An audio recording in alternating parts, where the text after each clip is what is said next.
The fight over pre-market listing control has been building for years. In the last 2 weeks, it broke into the open, and most players are making self-interested moves dressed up as a consumer benefit. What most agents don't realize is that this isn't a policy debate. It's a business model competition, and your brokerage's position on that competition reveals something important about whose interest it's actually designed to serve. Yours, the platform's, or your clients'. By the end of this video, you'll know exactly where your brokerage stands in this fight and whether that's where your clients need you to be. And I'm going to give you one question that cuts through all of it. Answer it honestly, and everything else becomes clear. So let's get to it.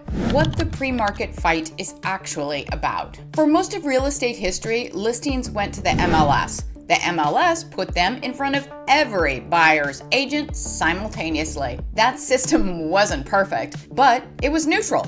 No single brokerage controlled which buyers saw which listings first. Compass saw an opportunity to change that. If a brokerage could market its own listings privately before they hit the MLS to its own agents, its own buyers, it could control the transaction from both sides. That's a significant competitive and financial advantage. The Clear Cooperation Policy, CCP, adopted by NAR in 2019 and implemented in 2020, was designed to prevent exactly that by requiring listings to be submitted to the MLS within 1 business day of any public marketing. Compass pushed back hard through industry lobbying and litigation and leaned into 2 seller consent structures that gave it what it needed. The office exclusive category has existed since CCP's original adoption. It allows a listing to be marketed internally within the brokerage without ever going to the MLS, as long as the seller consents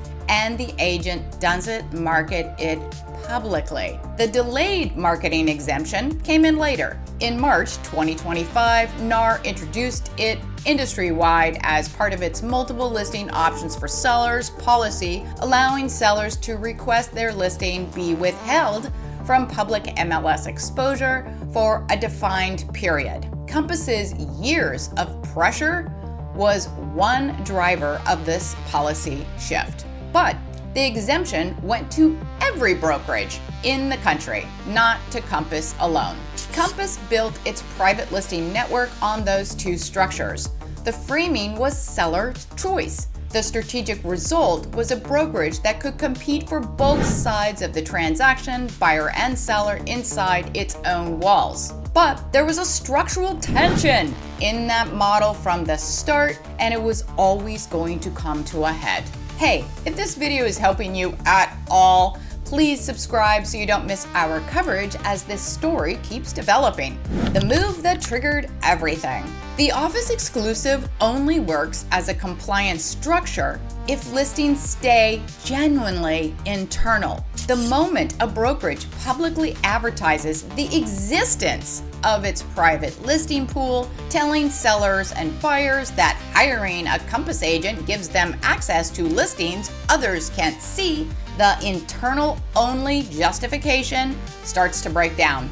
Compass was doing exactly that. The private network was being marketed publicly as a competitive advantage, which put it in direct tension with what Clear Cooperation was written to prevent. Zillow saw that tension and acted on it. In April 2025, Zillow stated that any listing publicly marketed but not submitted to the MLS within 1 business day would be excluded forever from Zillow's platform. For Compass, that was an existential threat. Most of their private listings, publicly marketed because Compass touts their existence, eventually need to get listed on the MLS to sell. And Compass needs them to show up on Zillow because Zillow is the largest buyer discovery platform in the country. If Compass private listings are excluded from ever showing up on Zillow, Compass agents are handing their private exclusive sellers a significant competitive disadvantage. So Zillow had real leverage over Compass, and Compass knew it. And that's why, in June 2025, Compass sued Zillow, alleging that Zillow's standards were anti-competitive. Moving forward to this year, in February 2026, the court denied Compass's preliminary injunction to stop Zillow from excluding Compass's private exclusives. The case wasn't over, but it wasn't looking good for Compass. But even before that bad court ruling, Compass was still moving its industry domination plan forward. In January 2026, it closed its acquisition of Anywhere Real Estate, one of the largest brokerages in the world by transaction volume. That deal culminated months faster than was expected because some senior Trump administrator overruled the DOJ's recommendation on an in-depth antitrust investigation. I don't think that's quite over. But anyway, now the critical stuff. In February 2026, just 20 days after losing the Zillow injunction, Compass announced the Rocket Redfin alliance. Rocket acquired Redfin in 2025. Under the 3-year deal, Compass coming soon listings will display on Redfin, and those private exclusive listings that we're mostly talking about here, those will also display on Redfin at some later point.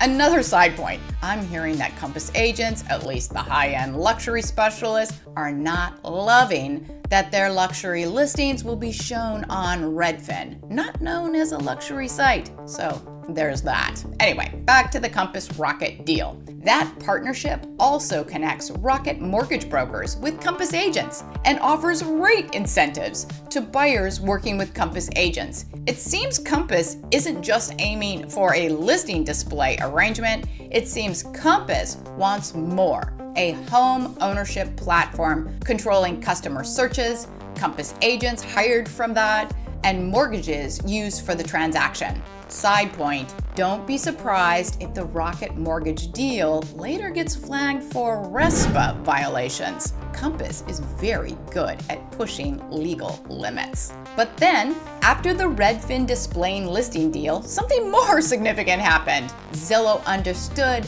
that its policy of requiring MLS submission was less defensible if the pre-listing is broadly accessible to the public. In this case on Redfin, for all who happen to be looking on Redfin to see with no gatekeeping access. So on March 17th, 2026, Zillow updated its listing access standards. The original policy focused on MLS submission timing. The updated policy focuses on whether a listing is broadly accessible to the public. That's a meaningful distinction. A listing on Redfin, a public-facing portal, now qualifies under Zillow's standard. Now, a listing gated behind a private network still doesn't meet Zillow's standard. That update made Compass's coming soon listings on Redfin compliant with Zillow's standard. So, the next day, Compass dropped its lawsuit. Compass was clear that its ban on truly private listings remains in effect. The change wasn't a reversal. It was a redefinition of what counts as public. But for Compass's immediate strategic purpose, it was enough. Compass's grab to display coming soon homes and later private exclusives on Redfin is what drove every other major player to respond within weeks. By the way, I'm Karrie Hill, lawyer turned realtor and co-founder of Smart Agent Alliance with eXp Realty. We help agents understand where this industry is actually going, and for the agents we sponsor, we built an agent portal with a full resource stack from Smart Agent Alliance and the Wolfpack, provided at no cost to them. With that context on what Compass built, why it was legally vulnerable, and what the Redfin deal actually changed, let's look at how the rest of the industry responded. Before we get into how each player responded, one thing applies to all of it. Your MLS rules on pre-market activity vary by market. I'm giving you the national framework. Confirm your local rules within your MLS or broker before making any promises to a seller about what's possible in your market. The Compass Rocket Redfin announcement made one thing clear to every other major player. The pre-market layer was now contested territory, and sitting out wasn't a neutral position. The responses that followed weren't coordinated. Each was a self-interested move by a different type of player. Zillow's response. Zillow launched Zillow Preview, a public pre-marketing product that displays listings exclusively on Zillow and Trulia before they hit the MLS. Individual brokerages sign up to participate. It launched with 5 brokerages: Keller Williams, Home Services of America, RE/MAX, Side, and United Real Estate. Zillow's framing is transparency and broad consumer access. The mechanism is Zillow capturing pre-marketing inventory exclusively on its own platform, with buyer inquiries from tour requests routed through its preferred agent network. eXp's response. eXp Realty built its own separate pre-market structure, a syndication deal with realtor.com, homes.com, and comehome.com that distributes coming soon listings across multiple portals simultaneously. This is significant because eXp Realty is the largest single entity brokerage in the world by agent count. That didn't change with the Compass Anywhere merger, because Compass's post-merger numbers includes hundreds of thousands of franchised agents operating under separate broker owners, not direct Compass agents. The triple portal deal of eXp, their coming soon listings, is a decision eXp made for its agents. The structure doesn't give any one portal preferential rights over the others, and eXp's coming soon listings can be picked up by any portal that will accept them, including Zillow and Redfin. Brokerages signing with Zillow Preview. Since launching with those 5 original brokerages, 24 others have signed on and over 800 have signaled interest.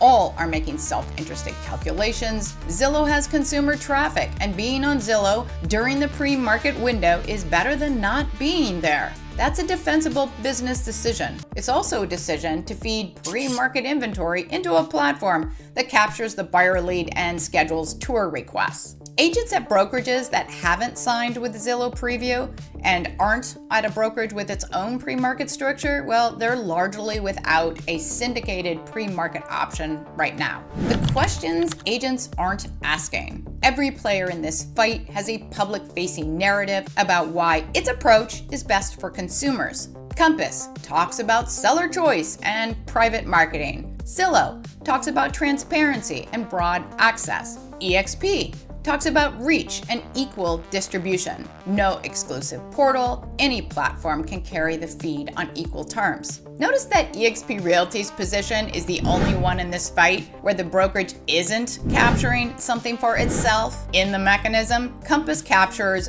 dual transaction opportunity. Zillow captures buyer inquiries through its private agent network. eXP's structure, as announced, routes nothing through a proprietary layer. The listing goes everywhere, including Zillow and Redfin, if they'll accept it. The endpoint is maximum seller exposure, full stop. The question agents aren't asking is the one that actually matters. When my brokerage made its pre-market decision, whose interest was it optimizing for? The brokerage alignment framework.